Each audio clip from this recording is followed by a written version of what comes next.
For far too long, Russia's navy has been pushing its luck. Ships and submarines have been sailing into NATO waters for months, and they always seem to find themselves loitering over undersea cables in places where those submarines and ships shouldn't be found.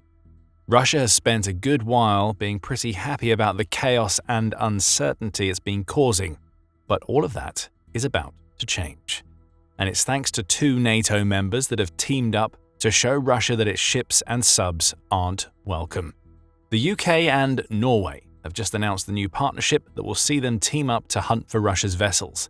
This is a huge naval response, and it has Vladimir Putin asking himself how he's going to be able to continue his hybrid warfare efforts in the Baltic and Arctic waters. Sir Keir Starmer, who is the UK's Prime Minister, announced the new partnership on December 3rd by delivering a scathing rebuke to Putin and the many Russian vessels that keep finding themselves in NATO waters. As more Russian ships are being detected in our waters, we must work with international partners to protect our national security, Starmer declared. This historic agreement with Norway strengthens our ability to protect our borders and the critical infrastructure our nations depend on. Historic is the perfect term to use, as the new partnership is unlike any that has been forged between Norway and the UK before. Newsweek says that the two countries have teamed up and will soon send at least 13 Type 26 frigates into the waters around Greenland, Iceland, and the UK. These ships have been designed to detect and combat submarines, meaning the new partnership is making it very clear that its goal is to hunt down the often undetected threats that Putin deploys into other nations' waters. Specifically, Norway will contribute at least 5 of its ships to the new initiative, with the UK offering the other 8. Plus, the several mentions of the words "at least" indicate that either nation may decide to send more of its Type 26s in the future. The type of ship has been chosen for a reason, as we'll explain in a moment. However, it's where these ships will patrol that will cause Putin the most concern. The waters between the three nations we just mentioned are collectively known as the GIUK Gap, and they are far more important than many realize. The International Institute for Strategic Studies, or IISS, made that point in an article where it highlighted the strategic significance of the GIUK Gap, both to the three countries that oversee the waters in that gap and to Russia. Often neglected following the end of the Cold War, as Greenland, Iceland, the UK, and other nations grew complacent about the potential for Russia to use these waters, the GIUK Gap has emerged as one of NATO's foremost strategic concerns, the IISS says. Though not quite a military choke point, though it may have the potential to be one, the GIUK Gap is strategic in the sense that it can be used as a transit route for whoever happens to control it. That's not to say that the gap has no military purpose. As the IISS explains, the gap's geography has tended to favor those seeking to defend the sea lanes of the North Atlantic from threats emerging from the north. But it's not a one-way street. Forces heading north from the Atlantic must also funnel through these waters. The waters in the GIUK Gap are often harsh and inhospitable. However, that hasn't stopped Putin from trying to prepare his navy to exploit them, should the time ever come for Russia to need to do so. And when Putin orders these kinds of preparations, he often sends Russia's submarines into the gap. Such was the case during a Russian military exercise in October 2019. The War Zone, or TWZ, reported on this exercise, stating that it was the largest of its kind to occur in the GIUK Gap since the Cold War, and that it featured no fewer than 10 Russian submarines. That exercise was considered a test of NATO's capabilities, TWZ reported. Putin wanted to find out how well NATO-aligned nations could detect Russia's submarines, as well as measure their response to Russia's incursions. Putin also likely wanted to see if he could use the GIUK Gap to sneak Russia's submarines into the Atlantic Ocean, where it's far more difficult to detect them thanks to the massive difference in size between that ocean and the GIUK Gap. So Russia was essentially warning NATO that the GIUK Gap was on its radar over 6 years ago. Now a couple of NATO nations are finally teaming up to show Putin that the gap isn't Russia's to exploit. Beyond the mentions of the 13 Type 26 ships, there are a few more particulars of the new deal between Norway and the UK that have been revealed. Euromaidan Press reports that this partnership will involve much more than each country providing ships and then going on patrol. The two countries have committed to sharing technology, equipment, and maintenance facilities, which should allow this new force of frigates to act as a collective force rather than a fractured one. The Type 26 is also being built by the UK, meaning it will take responsibility for ensuring that crew members are trained properly on how to utilize the frigates. The UK's Royal Marines will receive year-round Arctic training, Euromaidan Press says, which will manifest into joint wargaming between the two nations. The UK is also going to join a pre-existing Norwegian program that develops support vessels for undersea systems and uncrewed mine hunting. Newsweek adds a handful of extra details, noting that the Arctic training that the Royal Marines receive will be carried out in Norway and will focus on getting those soldiers accustomed to the freezing cold temperatures in which they'll operate. The UK's Ministry of Defence has also announced that it's going to start using Norwegian-made cruise missiles on its surface ships, all of which indicates that this new collaboration is far more than a single program being carried out by two nations. It's a full partnership, and one that is going to bring Norway and the UK closer together on the military front than they've been at any point in recent history. Unfortunately, there is a caveat to all of this, and it's one that Putin will be happy to hear. It's going to take several years before the UK and Norway can start sending their ships into the GIUK Gap. The reason is that the specific ship chosen for the task is the Type 26 frigate, which doesn't quite exist yet. The ships are being built in fairly large quantities. However, as the UK Defence Journal points out, the first Type 26 frigates aren't expected to enter service until 2028. Even then, there will be a gradual rollout of the ships, meaning some may not be available to patrol the GIUK Gap until 2035. This production cycle also affects Norway due to the UK building all of the Type 26s that are going to be used under this new initiative. As Newsweek reports, Norway has already inked a deal to buy at least 5 of these ships from the UK. However, that $13 billion deal was only signed in August.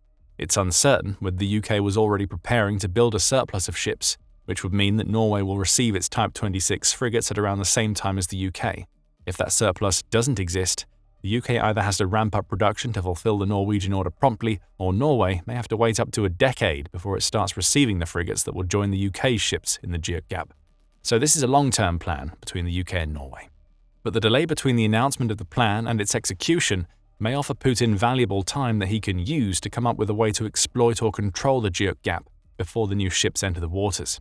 If nothing else, Putin has a little over 2 years during which his submarines can navigate those waters without worrying about Type 26 frigates. That isn't to say that the UK or Norway don't have existing defences against Russia's ships and submarines. Both countries operate P-8 maritime patrol aircraft that feature equipment used to detect Russian ships. The Type 26 has also been designed to replace the UK's aging Type 23 frigates, so it's possible that these older ships could head into the GIUK Gap. Still, this is a plan that's in the making, not one that's ready for execution. Russia will be happy about that, not least because the Type 26 is shaping up to be the perfect counter to Russia's fleet of submarines.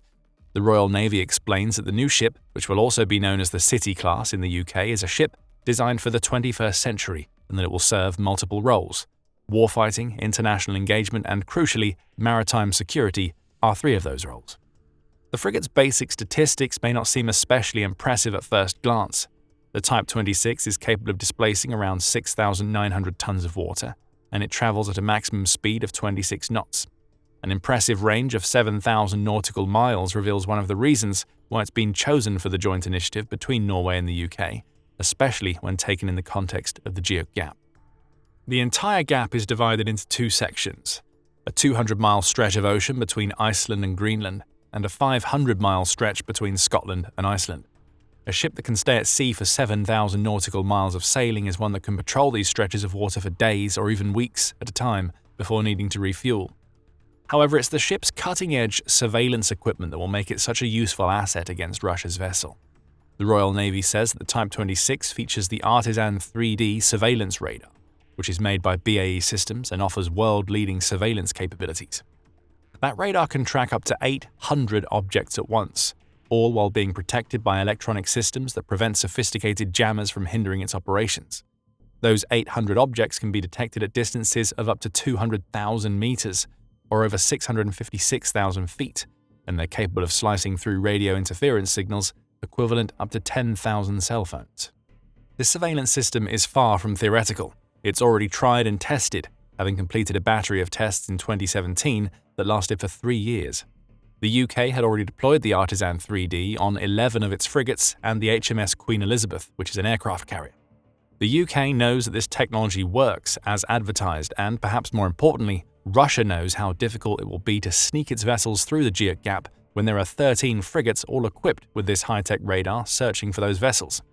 The Type 26 is also purpose-built to handle Russia's submarine threat, as the Royal Navy explains. Intended mainly for anti-submarine warfare, the City-class ships will feature acoustically quiet hulls to reduce underwater noise from the 2 electric motors. 4 high-speed diesel generators and a gas turbine direct drive, the Royal Navy says.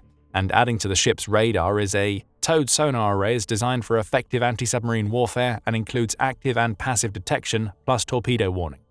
Russia can't even feel especially confident if it tries to send its ships into a fight with the Type 26. The ship will have 12 vertical launch system shells for Sea Scepter surface-to-air missiles, along with another 24 multi-purpose cells, with each of the 12 cells being capable of hosting 4 Sea Scepters. That amounts to 48 missiles that a Type 26 can deploy against aerial threats. The ship can also make use of the pods concept. According to Navy Lookout, these pods can host a bunch of different weapons, including anti-torpedo torpedoes, unmanned aerial and surface vehicles, and even extra-large uncrewed undersea vessels that could be used against any Russian submarines that pose a threat. The Type 26 is a true all-rounder, and when it finally enters the GIUK Gap, Russia will have a major problem on its hands. So we know that the UK and Norway have a huge plan to send over a dozen submarine-busting ships into the GIUK Gap. There are several reasons why they would want to do so, starting with the strategic importance of the GIUK Gap itself. We've already touched on the importance in terms of how Russia could use the GIUK Gap to send submarines into the Atlantic and even Arctic waters. However, the UK Defence Journal builds on this by pointing out that the UK, which has a long history as one of the world's foremost naval powers, has historically been able to mind the gap to prevent naval invasions by foreign powers. The combination of the UK's presence in the GIUK Gap and its control over Gibraltar, which sits at the entrance to the Mediterranean Sea, has historically meant that only France, Portugal and Spain could present naval threats to the UK via Europe.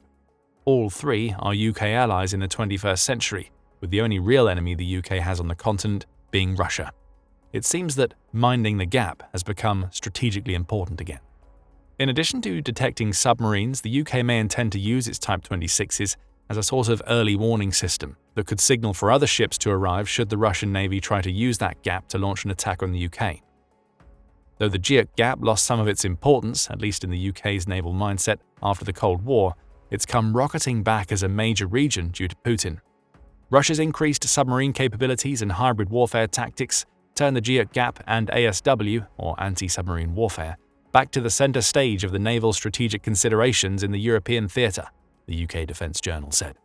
In short, the UK has to go back to guarding the GIUK Gap. If it doesn't, it's leaving itself open to Russia's submarines.